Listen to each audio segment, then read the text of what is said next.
Hey guys, welcome back to the channel. This is my used Nissan Leaf. I bought this a while back, maybe 5 months ago, as the cheapest electric car on Autotrader. And overall, I love it. I've taught you through the process of buying this thing. I've taught you through the range test. I've given you a full review. And overall, it's been great. But it's not all sunshine and rainbows and unicorns and fluffy little rabbits. No, there are a few downsides to owning this thing. And today I'm going to talk you through them. Even though I love it, here are several reasons why I cannot stand my Nissan Leaf. This is Autotrader UK, where we drive the latest, the greatest, giving you the good, the bad, and the ugly. So strap in, subscribe, and if you have been watching, Don't stop. Don't ever stop.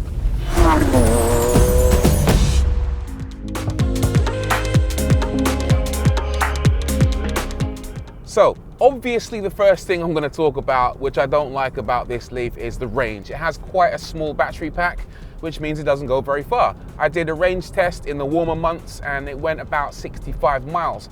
Now, actually, I'm okay with that. That number is absolutely fine. I normally do local missions, so school run, supermarket run, trips to the station, and 65 miles is absolutely fine.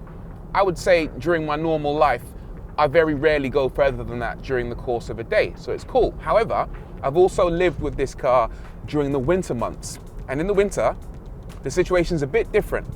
Down to about 5 degrees, I'd say it still gets around sort of 55-ish miles. But when it gets really cold, that's when the range drops significantly.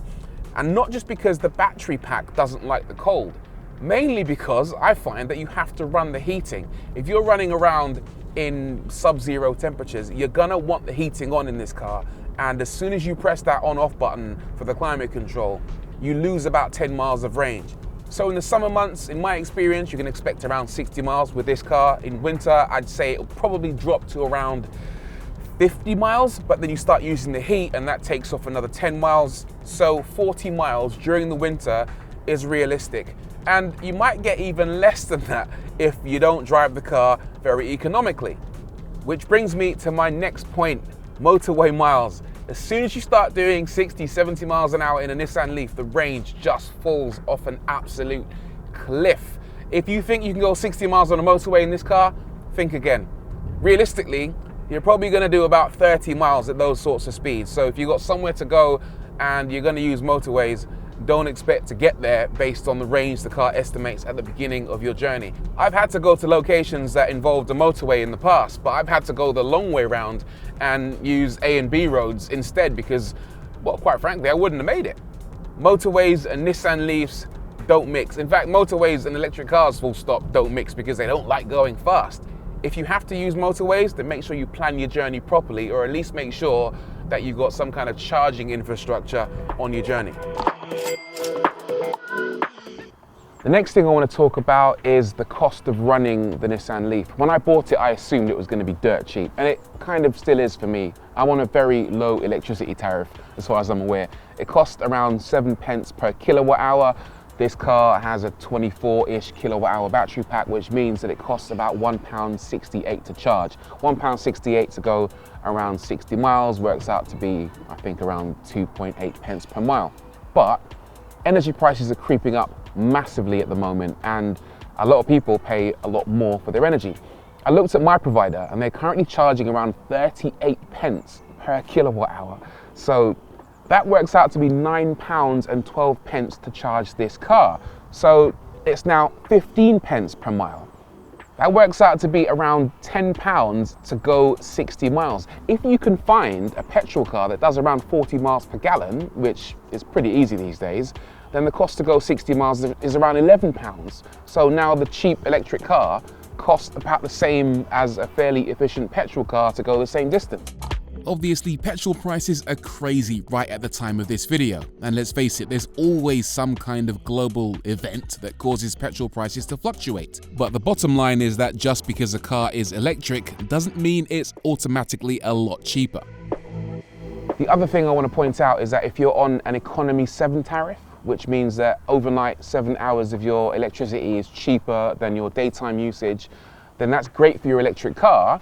But if you work at home and you run all your electrical devices, the TV, your radio, your heating, your cooker, whatever, off electricity, then during the daytime, your energy usage is going to be significantly higher than you might have thought, and you're paying more for that energy as well. So even though your electric car might be cheaper to charge, the rest of your house might be more expensive to run.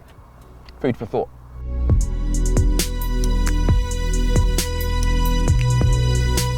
Something else I want to point out is that I really couldn't run this Nissan Leaf as my only car.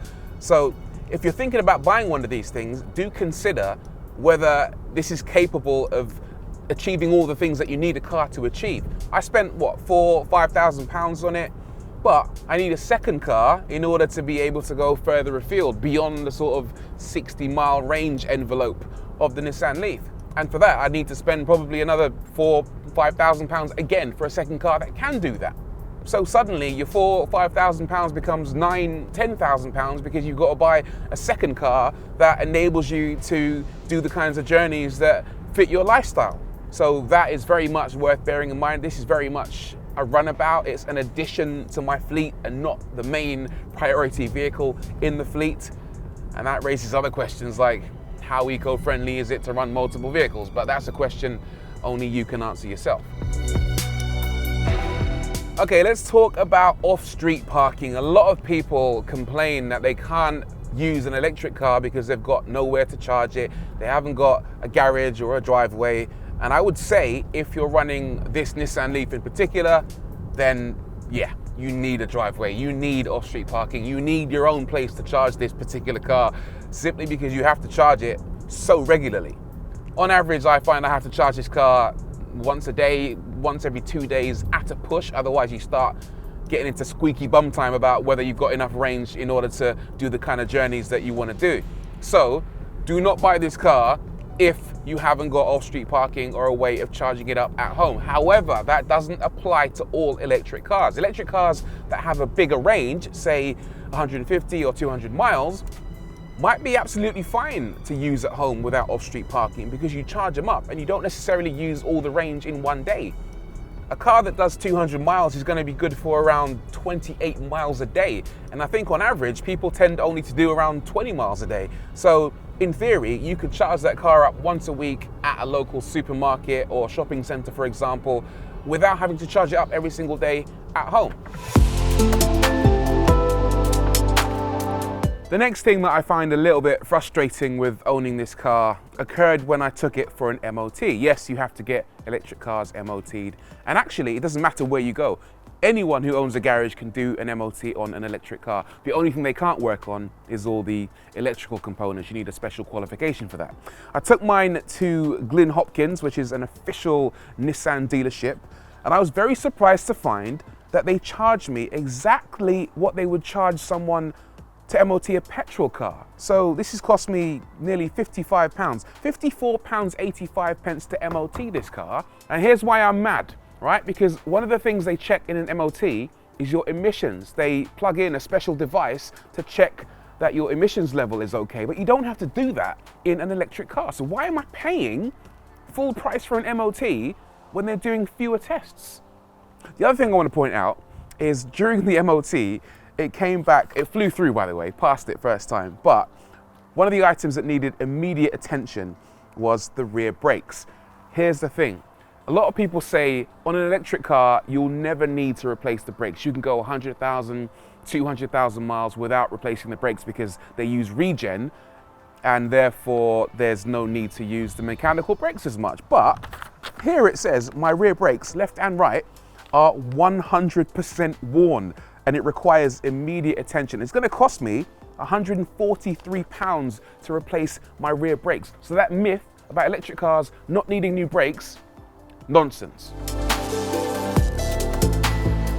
Here's another interesting one, charging speed. So at home, I'm quite enjoying having a mixture of cars right now. I've got electric, I've got V8, I've got diesel, and I think we're gonna move to getting rid of one of the other fossil fueled cars in the future and have at least 2 electric cars here. But here's something to bear in mind. If you're charging up 2 electric cars at home, they won't charge at full speed. I've got a pod point right here. If I get another one of these and plug 2 electric cars in, they'll drop to half charging speed. And what that means is if I've got a pretty normal electric car that requires 9 hours of charging, and then another electric car that requires 9 hours of charging, then effectively you're going to need 18 hours to charge your cars. Now, that's not always a bad thing because you don't have to charge your cars every single day, but it's definitely something worth bearing in mind. And something that I probably won't have to worry too much about with the Leaf because it only takes about 3 hours to recharge, but it is a concern worth bearing in mind.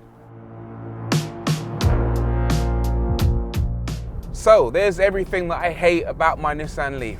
How do I feel about the car after owning it all these months? Do you know what? I still, on the whole, really like it. I really enjoy driving it. I think it's really refined, it's really smooth. It's a nice experience being in this car. It accelerates nicely. I think it has a quite unique charm to the way it looks, which is nice. I also like the fact that it doesn't pollute the local environment. And recording this voiceover following the unfortunate events during a time in which petrol prices are so clearly affected by global events, it's more clear to me than ever that we do need to diversify the types of cars we drive and to depend less on petrol and diesel. Electric cars, especially used cars, aren't perfect, but despite their flaws and the headaches, I still do love my cheap Leaf.